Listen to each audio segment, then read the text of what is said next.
Hi everyone, Tommy Kim here with Lifetime Realty. Today I am interviewing a rock star real estate agent, Thomas Lee, who's converted he was doing real estate mortgage and a loan officer for over 18 years and made this transition into becoming one of the top producers with our office. So I want to do a deep dive into how he was able to transition and how was he able to, what was kind of that journey like, and to do a deep down in his business. So Thomas, welcome.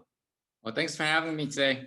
Yeah, thanks for coming on. And so, can you just share with us a little bit about yourself and how you got into this business? Sure. So I came from a background of mortgage. I started working in the subprime lending industry back in 2002. So I worked for Countrywide Mortgage, and I transitioned over to prime lending, and then I started working on some non-QM products. So I've been doing that for about 18 years altogether. And then I kind of got into real estate because it's very much related to mortgage, because we work with a lot of real estate agent on purchase transaction. So I see a lot of contract that come across my desk. I deal with appraisal, inspections, and termite reports. So it becomes very familiar for me in that sense. So it was like kind of a no-brainer for me to transition that to real estate.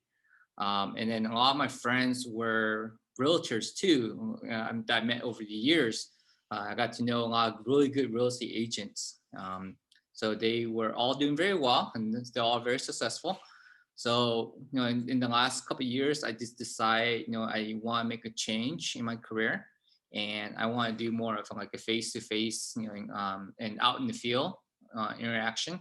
So I decided to take a leap of faith and just got into real estate. Yeah, I talk to so many people that are in mortgage that want to transition to real estate, but it's very difficult. So how was it like first, let's say 3 to 6 months for you? It was actually really challenging. I actually made the transition during COVID, so it was even more challenging at the time. Um, I would probably say it's pretty scary, in the sense that because now I'm going from something I'm used to doing and that I have a book of business of doing from, to something very new and no client at all. And so Mhm. I just had to believe in myself, believe that I was able to do this, and even just as long as putting a lot of hard work, learning from the business, learning from the veterans, the senior realtors. So I had lots of good advice and support from other real estate agents that I know in the business. And then of course, I came here in Lifetime and also learned a lot of stuff from you, from Jamie, from Cole. Do you guys have a very structured type of coaching system here that other brokers don't have? So I think that's gave me like more of an advantage. Yeah, thank you. Mm. um, so I know, what would you say, because people that were doing mortgages and loans, some people might say, oh, you guys already know how to do real estate. What were some of the things that you had to get used to, and some of the things that were useful having that knowledge? So the things that were useful for me, was the things that were more familiar with me are the contract. I knew what the contract was, the RPA looks like. I knew about what close of escrow means. Some of the linguals were very similar to mortgage stuff I'm very familiar with. Appraisals, home inspections, like termite reports. Those things I've seen before, in the mortgage side of it.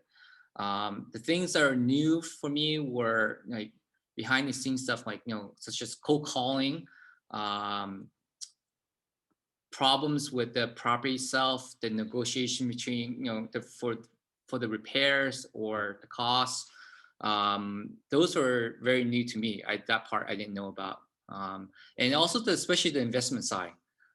There's so much more besides residentials. There's like investment multifamily. I wasn't very familiar with what cap rate was, because with mortgage, that doesn't really matter to me what the cap rate is. Mhm. So the investment side is really intriguing, and also like commercial side as well. So that's different because we only do residential mortgage, not commercial mortgage. So that was new to me too. Yeah. I, so then what were some of the things, like maybe what's the one tip that you can give someone who's starting out in real estate that really helped you get you to, like on your career and on your path that made an impact? What would you say that one or two things maybe if you can share? Sure. I would say, like the first thing for me is, what helps me stay organized was a CRM. And having that is really helpful for me personally. The other thing I would say is just to prospect, just continue prospecting and get new, build your book of business.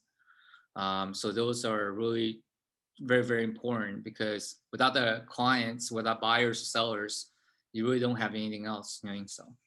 Yeah, yeah. And any tips that you can give someone like yourself transitioning from mortgage to real estate, what they need to look for? Yeah, I mean, I would say just start by building, start with the fundamentals and stay focused on start with your CRM. You can build that first. It's easy when you start from zero client, you can kind of build it and have more clients. And then you can build your drip campaign from that, or, you can start having um, more contacts and you can do more contents. I always also say work on your social media, work within your spheres of influence. People will probably going to end up be your first, especially your friends and family, most likely will be your first buyers or sellers. Mhm. Yeah, and I'm going to ask you this because you have so much mortgage background. Um, how do you qualify a buyer? What are some of the things that we need to be careful about as a real estate professional? So very important because because if you work with buyers, if you don't get them pre-approved ahead of time, you can be driving them around and looking at the wrong properties and not knowing that they may qualify for a certain amount. You may be showing them $1 million house, but when they can technically only qualify for maybe a $600,000 house. So it's very important that you sit down with the buyer ahead of time and find out what their financial situation is like. Ask them if they've been pre-approved ahead of time. If they haven't, I would strongly recommend, have them meet with either your personal lender that you can recommend, or have them go get pre-approval done, and have them send it over to you, so you can see what their pre-approval is for, and ask them to send you a bank statement. So this way you can validate how much money they have for EMD and deposits for the down payment. Yeah, do you have also any tips on looking for the right loan officer that we can work with or I can work with in my business? Absolutely. I think like there's a loan officer for every situation, right? I mean, because depends, like some loan officer who works for the bank, they don't do like non-QM products. So you may have to go out and work with like a broker who specializes in non-QM loans. And can you share with the audience what the non-QM is? Yeah, non-QM stands for non-qualifying mortgage. So basically, those are the alternative type of mortgage, such as bank statement, the debt service coverage programs for investors. The basically the 12 months, 24 months bank statement type of program as well. So you gotta find out what kind of properties the buyers is looking to buy. If they're looking to purchase investment homes, or are they investors, or they're first time buyers, are they gonna qualify for FHA, VA programs? So this way you can direct them to the right loan officer of your choice. Hmm. Yeah, that's really good. Really good stuff. Yeah. So, I mean, knowing what you know now, what piece of information would Thomas now give someone that, let's say yourself starting out in real estate? I would basically, if I had to do it all over again, start fresh, I would prospect more. I would work on my social media game. Those I think are really crucial in today's time. Yeah. And just cold calling. I mean, getting very comfortable with making calls. Um, and that's the hardest thing to do, is just picking up the phone, trying to call somebody, and trying to pitch them over the phone.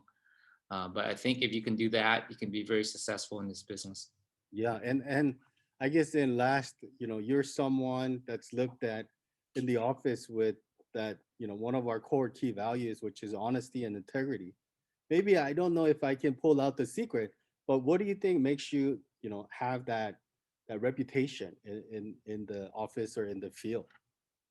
Well, I think it's because like I'm very honest with my client, and I wouldn't buy or sell a property if I didn't feel like it was good for me either. So it's I always think of my client as my part of my family. Mm. So they learn to trust me. So whatever recommendation or suggestions I make, they believe me. And I'm not here just to try and make a commission. I'm looking for long-term relationship with them. Just so I portray that, look, I'm going to be there for you from beginning to end. And everything I tell you is the exact same thing I would tell my mom, my dad, my sister, my family. So it's the same strategy I use for everybody. Yeah, that's huge. I don't know if audience gets it. That some of the things that you just said there is like, huge in terms of having that honesty and integrity. So, I mean, in closing, do you have any, last words of advice for, real estate, professionals, loan officers, trends, from mortgage to real estate, which is the topic, or just people starting out in real estate? Any last advice? Yeah, I think you have to build up your, you know, create your vendor list of loan officers you want to work with. You gotta have some key players to support you, in the mortgage, because you will always need a good loan officers, dependable, somebody who's reliable. You can have more than one. You can have somebody who specializes in each categories of your business, like somebody who's a loan officer who specializes in investments, one who's good in residential and with good pricing. You can have one with a broker, one with a bank. So you can have more than one. So this way, when you work with a particular buyer, you know where to send them. One buyer can go with this particular lender because they specialize in FHA and VA program, and then you can send another buyer to different to the bank because they specialize in conventional or jumbo type of program. So having more resources to help you, so you know how to refer them. And I always recommend just interviewing the loan officer. Make sure you get along. You guys have good chemistry, and somebody who you can trust, because you're putting your name behind to make that recommendation. So you want to make sure that loan officer will take good care of you and provide the service that you're expecting in return. Awesome. That's huge. Like some of these things. Thank you so much for sharing some of these group and people that are out there on the internet. How can they reach out to you? What, if they're looking for real estate service, what is, what's the best way to reach out to you, Thomas? Best way to reach me is through my Instagram, Thomas at Thomas underscore Lee at Realtors. All right, Instagram. All right. Anywhere else? Anywhere else they can reach you? Yeah, I have my Facebook business page, and I have a Google page, and I also use my this website called HomeSnap. Okay. Awesome. So they can probably pop in your name, Thomas Lee Real Estate, and you should come up and then Right. yeah, yeah, reach out to him. Thomas is someone, thank you so much, Thomas. He's someone who's leveling up his real estate game, going from mortgage to real estate. And we look forward to working together for many, many years to come. Thank you so much, Thomas. Thank Good you. seeing you. All right. As always, guys, level up every day, guys. Bye now.